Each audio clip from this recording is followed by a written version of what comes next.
Two experts at telling the story of Harrisonburg ash are woodworkers Rhett Miles and Ned Gearing. Making this cut, and then that cut overlaps this cut, and then that cut overlaps this cut.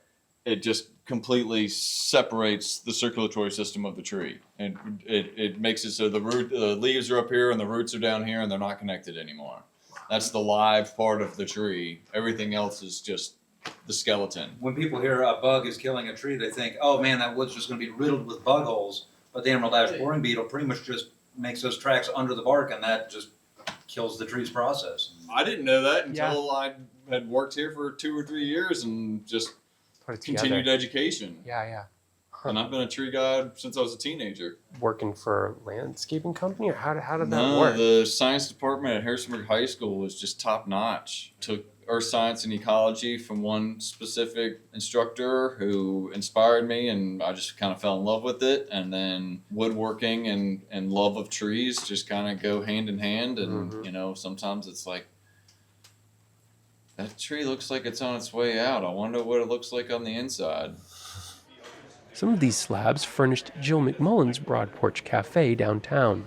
They did the whole merch shelf. It's fun, it's versatile. We can change the shelving up if we want. Just makes a good entryway. This was kind of the, I don't know, piece de resistance.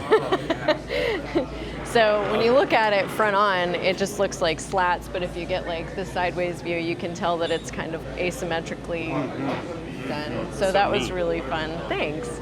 One of the things I love about ash is when it's first cut, it has this really beautiful whitish undertone, and a lot of times when you see wood finished, it changes the actual color. And so working with them, and you can fill him in on this, I really wanted to keep the integrity of the color, so that was really important. So they ended up going with this finish. A white stain. Yeah. We put a white stain on it, and it kept the material looking more natural in color.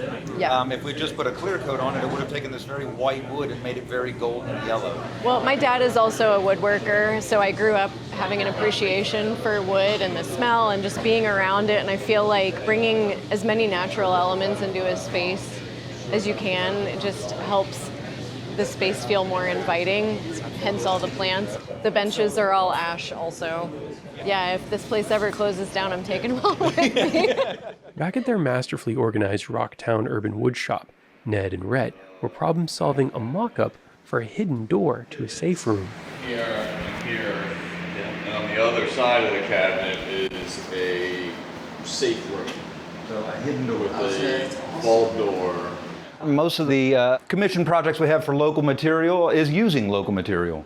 This is chestnut that came out of an old barn, and this stuff was probably milled 100 years ago.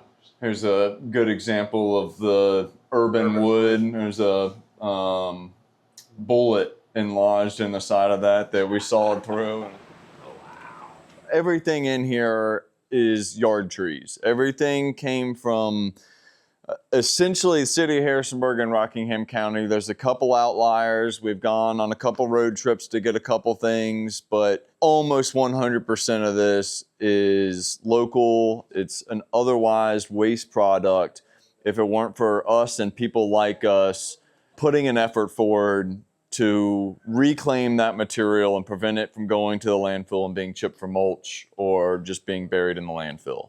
People don't realize how much. The huge quantity. We only collect maybe 1%. The tree service guys are always looking for a place to put it. If we get involved and we want to take the large trunk of the tree, they are more than happy to be like, we don't have to handle the largest, heaviest part of the tree? Yeah. You guys, right on. And homeowners as well. When they have to have a tree come down to disease, wind damage, or construction project, they don't want to see that tree that they have loved for years and years go to waste. Sometimes they want something made out of it to go back into their home, and we've done multiple projects like that. They want to see this tree that they've loved forever have a second life. Yeah, we've got all kinds, oaks, maples, ash, walnut, cherry, hickory. Do they work different? Sure. Oh yeah, different densities, different grain structure and cell structure. You can have two that look very similar and work very differently. A lot of people will say hickory built the United States. It's the hammer and the axe handles. It's the guys that were felling trees across the country when everything was the frontier. And when we started stick building homes, it was the handles of the hammers. And it's the properties of hickory that make it a good axe handle or a good hammer handle. Everybody's heard of red oak and white oak. Very different properties in the fact that white oak is good as an exterior material naturally. Red oak would rot pretty fast as an exterior material. It's just very similar. They're in the same species, very different properties.